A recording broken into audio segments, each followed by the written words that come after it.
दोस्तों, कभी कभार समाज के अंदर कुछ ऐसी घटनाएं घटित होती हैं कि जिसको हम लोग पढ़ते हैं, जब उसके ऊपर स्टडी करते हैं तो एक बार को मन व्याकुल हो जाता है और ऐसी उदासी आ जाती है, कलेजा कट जाता है कि इस तरीके का आखिर भला कोई कैसे कर सकता है। दोस्तों, समाज के अंदर कुछ इस तरीके की बुराइयाँ, कुछ इस तरीके के क्राइम हो रहे हैं कि जब आप लोग सोशल मीडिया के थ्रू, प्रिंट मीडिया के थ्रू आप लोगों तक पहुँचती हैं चीज़ें, तो आप लोग भी वास्तव में ये सोचते हैं कि इस तरीके की चीज़ें भी वाकई समाज के अंदर हो रही हैं।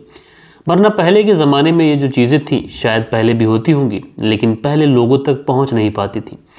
लेकिन आज के दौर में ये सारी चीज़ें लोगों तक पहुंच भी रही हैं और लोग इन सारी चीज़ों से जागरूक भी हो रहे हैं। धीरे धीरे जागरूकता भी आ रही है, लेकिन धीरे धीरे ये जो क्राइम है ख़त्म भी हो रहा है, क्योंकि पुलिस भी जो क्राइम करने वाला व्यक्ति होता है उसको पकड़ती है और पकड़ने के बाद में उसका जो घिनौना चेहरा होता है ये समाज के सामने आता ज़रूर है। दोस्तों, कई बार मैंने आप लोगों को कुछ कहानियाँ सुनाई हैं। इन कहानियों के अंदर काफ़ी दर्द भरी कहानियाँ भी हैं। कुछ कहानियाँ ऐसी हैं जो वाकई में परेशान करती हैं। लेकिन दोस्तों, आज की जो कहानी मैं आप लोग को सुनाऊंगा, ये कहानी आप लोगों के लिए वेरी इंपॉर्टेंट है, बहुत ज़्यादा ज़रूरी भी है, हर माँ बाप के लिए, हर किसी के लिए। क्योंकि जाने अनजाने में कहीं ना कहीं हर कोई व्यक्ति समाज में इस तरीके की गलती या फिर भूल कर देता है, लेकिन इस तरीके की भूल आज के इस दौर में तो आई थिंक नहीं करनी चाहिए। दोस्तों, एक लड़की जिसकी उम्र लगभग 16 साल के आसपास है, वो लड़की अचानक से अपने घर में ज़ोर ज़ोर से ज़ारो कतार चीखने लगती है, रोने लगती है। जब इस तरीके से वो रोने लगती है तो जो उसकी माँ थी वो उसके पास पहुंचती है। जब वो अपनी बेटी के पास पहुंचती है और पहुंचने के बाद में अपनी बेटी से कहती है कि बेटा क्या बात है। लेकिन दोस्तों, उसके बाद में वो बेटी जब अपना मुंह खोलती है और जो बातें बताती है, शायद इसका अंदाज़ा उसकी माँ ने कभी नहीं लगाया होगा। दोस्तों, जब सच्चाई सामने आती है तो उसकी माँ खुद पुलिस थाने जाती है और पुलिस थाने जाने के बाद में सारी बात सिलसिलेवार तरीके से पुलिस को बताती है। तो दोस्तों, क्या हुआ था इस पूरी घटना के अंदर, परत दर परत, पॉइंट टू पॉइंट विस्तार से मैं आप लोग को बताऊंगा। बस आप लोग इस वीडियो में अंत तक बने रहिएगा। और दोस्तों, रात के 10 बज चुके हैं। मैं हूं आप सभी का अपना शावेज़ मलिक और हाजिर हूं आप लोग के सामने फिर से एक क्राइम की कहानी को लेके, एक क्राइम की घटना को लेके। और दोस्तों, आज की जो घटना, आज की जो कहानी है जो मैं आप लोग को सुनाने जा रहा हूँ, ये कहानी है ग्रेटर नोएडा की। और दोस्तों, इसी ग्रेटर नोएडा में एक थाना पड़ता है जिसको बोलते हैं बिसरक कोतवाली क्षेत्र करके भी जाना जाता है। दोस्तों, इसी बिसरक कोतवाली क्षेत्र के अंदर एक गाँव आता है। उसी गाँव के अंदर एक परिवार रहता है। परिवार के अंदर एक माँ है और एक उसका पति और उसके 2 बच्चे हैं। बेटा, जिसका नाम मैं नहीं लूँगा क्योंकि नाबालिग है, उसकी उम्र लगभग 12 साल के आसपास है, और जो बहन है उसकी उम्र 16 साल के आसपास है। ये जो परिवार था, रोज़मर्रा की तरह जो माँ थी ये भी अपने काम पर कभी बाहर चली जाती थी। पिता जो था वो काम के सिलसिले में अक्सर बाहर ही रहता था। मैं बात कर रहा हूँ 5 जुलाई साल 2021 की। दोस्तों, 5 जुलाई साल 2021 का ये दिन था कि जो इस घर का मुखिया है, जो व्यक्ति है, वो अपने काम के सिलसिले में घर से बाहर चला जाता है। उसी समय इसकी जो बेटी होती है वो अपनी माँ के सामने ज़ोर ज़ोर से रोने लग जाती है। जब वो इस तरीके से रोती है तो माँ एकदम से बेचैन हो जाती है। अपनी माँ बेटी के पास पहुँचती है और उससे पूछती है कि बेटा क्या बात है। तो शुरुआत में तो वो जो बेटी होती है वो कुछ बोलती नहीं। अब माँ ये परेशान कि बेटी को हो क्या गया।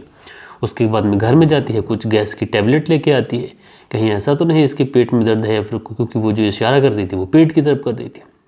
माँ बड़ी परेशान है, कभी उसे गैस की टैबलेट दे रही है, कभी कुछ कभी कुछ। लेकिन दोस्तों, वो जो लड़की है उसको कभी भी सुकून नहीं है। उसके साथ में जो तकलीफ़ जो फेस कर रही है वो उसने शायद ही इस तरीके का दर्द कभी पहले फेस किया हो। उसका जो दर्द था ये असहनीय था। इसीलिए वो अपनी माँ से कहती है कि माँ, मैं तुम्हें कुछ बताना चाहती हूँ। अब जब वो इस तरीके की बात अपनी माँ से कहती है तो उसकी माँ भी तुरंत वहाँ पर बैठती है, अपनी बेटी को, अपनी लाड़ो को पुचकारती है और उसके बाद में कहती है कि बेटा बताओ क्या बात है। उसके बाद में दोस्तों, ये जो लड़की थी ये अपनी माँ को जो बातें बताती है उसे सुनने के बाद में इसकी जो माँ होती है उसके तो पाँव तले से ज़मीन खिसक जाती है। दरअसल जो लड़की है ये अपनी माँ को बताती है कि माँ, जब भी तुम घर से बाहर जाती हो काम के सिलसिले में, कभी मार्केट या फिर कहीं और पिताजी तो अक्सर घर से बाहर ही रहते हैं। मेरा जो छोटा भाई है जिसकी उम्र 12 साल के आसपास है, अब से लगभग 3 महीने पहले की बात है कि वो आप घर में नहीं होती हैं और पिताजी भी नहीं होते। वो जो मेरा छोटा भाई है मेरे पास आता है, मुझसे अजीब अजीब तरीके की हरकतें करता है और जब वो मेरे साथ में अजीब अजीब तरीके की हरकतें करता है तो मैं समझ जाती हूँ कि आखिर इसके मन में क्या चल रहा है। उसके बाद में मैं इसे समझाने की कोशिश करती हूँ कि मैं तेरी सगी बहन हूँ और तू मेरे साथ में क्या करना चाहता है। लेकिन जो मेरा छोटा भाई होता है ये मानता नहीं है, बल्कि ये मुझे एक तरीके से कस के पकड़ता है और किसी तरीके से खींच कर ये मुझे कमरे में लेके जाता है और उसके बाद में मेरे साथ में दुष्कर्म करना चाहता है। मैं विरोध करती हूँ, चीखती हूँ, चिल्लाती हूँ, लेकिन जो छोटा भाई था ये मानता नहीं है। अब भाई की उम्र 12 साल है, बहन की उम्र 16 साल। अब दोस्तों उसके बाद में जो भाई था इसका, ये अपनी ही बहन के साथ में दुष्कर्म करता है, उसके साथ में शारीरिक संबंध बनाता है और उस दिन लगातार शारीरिक संबंध बनाने के बाद में जब उसका मन भर जाता है तो ये वहाँ से चला जाता है। अब दोस्तों उसके बाद में जो लड़की थी जिसकी उम्र 16 साल है, ये सोचती है कि शायद इसके भाई ने आज इस तरीके की गलती कर दी, आइंदा से कभी ना करे। उसके बाद में इसका जो भाई है जब जाता है तो इससे काफ़ी ज़्यादा डराता भी है, धमकाता भी है। उससे कहता है कि किसी से भी इस तरीके की बातों का जिक्र करना तुम्हारे लिए अच्छा नहीं होगा। उसके बाद में जो लड़की है डर के मारे किसी से कुछ कहती भी नहीं है। अब दोस्तों धीरे धीरे वक्त गुजर जाता है। उसके बाद में यानी 5 जुलाई साल 2021 की ये बात है कि जिस दिन इसके पेट में दर्द उठता है, उससे 4 से 5 दिन पहले ही फिर से वो जो भाई होता है वो फिर अपनी बहन के पास जाता है और उससे वही सब करने की कोशिश करता है जो उसने लगभग 3 महीने पहले किया था। यानी फिर से ये एक बार अपनी बहन के साथ में शारीरिक संबंध बनाता है, उसके साथ में रेप करता है, एक तरीके से उसका यौन शोषण ये लगातार करता रहता है। अब दोस्तों जब इस तरीके की ये चीज़ें होती रहती हैं तो इसकी वजह से इसकी जो बहन होती है वो गर्भवती हो जाती है। अब जब गर्भ उसके पेट में पलने लगता है तो एक दिन उसके पेट में ज़ोरदार दर्द उठता है। जब उसके पेट में ज़ोरों का दर्द उठता है तो वो बात अपनी माँ को सिलसिलेवार तरीके से बताती है। उसके बाद में दोस्तों उसकी जो माँ होती है तुरंत अपनी बेटी को लेती है, तुरंत इस बिस्तर कोतवाली थाने में पहुँचती है और थाने में पहुँचने के बाद में ये जो माँ बेटी थी तुरंत पुलिस से कहते हैं कि साहब हम तुम्हें ऐसी बात बताने जा रहे हैं कि जिसको बताते हुए शर्म आ रही है। अब जो पुलिस वाले होते हैं वो इस माँ और इस बेटी को बिठाते हैं, समझाते हैं। बेटी की आंखों में आंसू थे।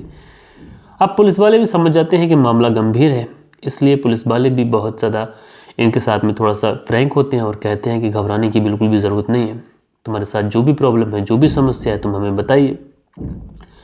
दोस्तों उसके बाद में जो माँ होती है अपनी बेटी से कहती है कि बेटा सिलसिलेवार तरीके से पुलिस वालों को सारी बात बता दो।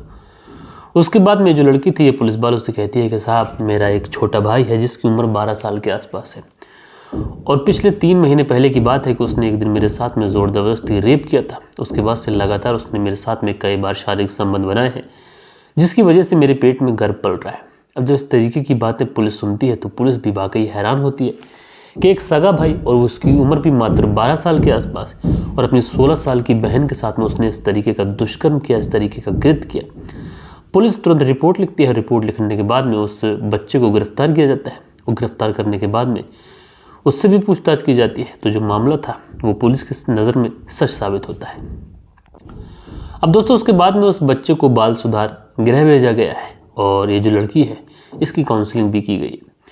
लेकिन दोस्तों इस कहानी को सुनाने का मतलब किसी का दिल दुखाना, किसी को ठेस पहुंचाना नहीं है, बल्कि आप लोग को ये बताना है।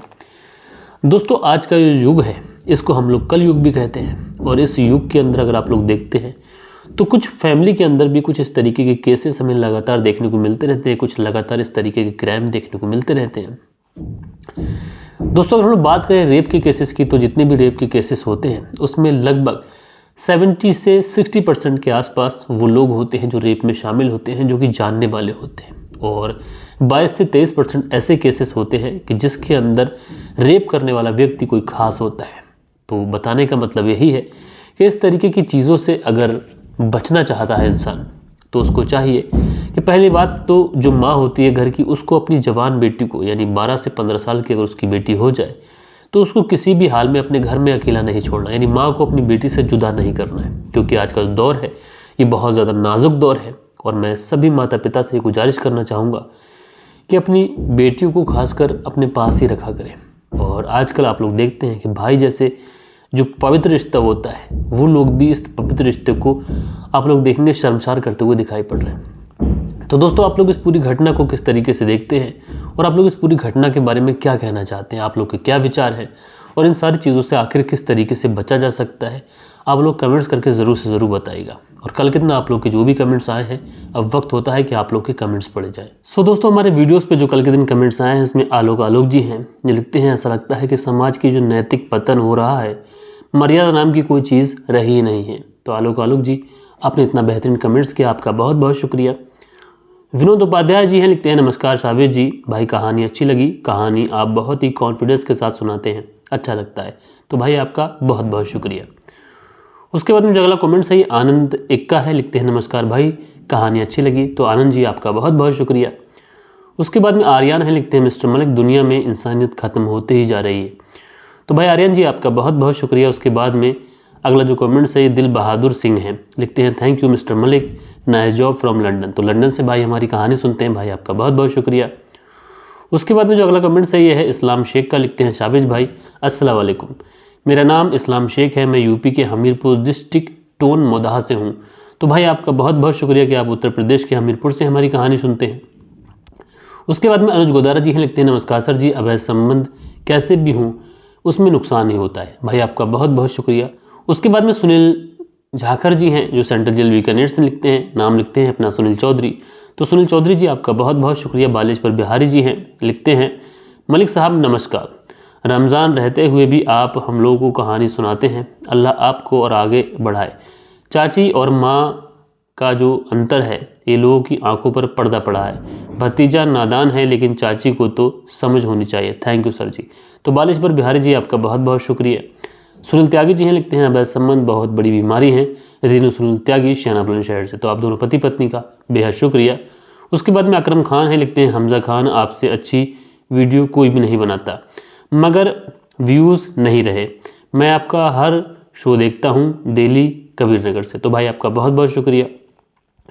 व्यूज़ का रोना ही क्या है, जब व्यूज़ नहीं आ रहे हैं तो क्या ही कर सकते हैं। हम अपनी कोशिश कर रहे हैं, आप लोग अपना प्यार दिखा रहे हैं, बाकी अगर नसीब में होगा तो व्यूज़ बढ़ जाएंगे। उसके बाद में आरजे रावत है, लिखते हैं, मर्यादा नाम की कोई चीज़ नहीं रही, चाचा और माँ जो होती है वो समान ही होती हैं। तो भाई आपका बहुत बहुत शुक्रिया। ये कुछ प्यारे प्यारे कमेंट्स थे जो कल के दिन आप लोगों ने किए थे। आशा करता हूँ आज की जो कहानी है, इस कहानी को सुनाने का जो तरीका है आप लोग को पसंद आया होगा। और आप लोग को हमारा तरीका, हमारा एफर्ट पसंद आता है तो लाइक करिएगा और वीडियो को ज़रूर से ज़रूर शेयर करिएगा। और दोस्तों, आप लोग भी अगर कोई कमेंट्स करना चाहते हैं, किसी का बर्थडे विश करना चाहते हैं तो ज़रूर से ज़रूर लिखिएगा। और आप लोग के जो भी कमेंट्स रहेंगे कल के दिन मैं अपने वीडियो में अपने व्यूवर्स के साथ में ज़रूर से ज़रूर साझा करूँगा। तो दोस्तों, मिलते हैं कल के दिन किसी और क्राइम स्टोरी के साथ में। जब तक के लिए अपना ख्याल रखें, देश का ख्याल रखें, परिवार के रिश्तों की अहमियत को समझें। जय हिंद, जय भारत।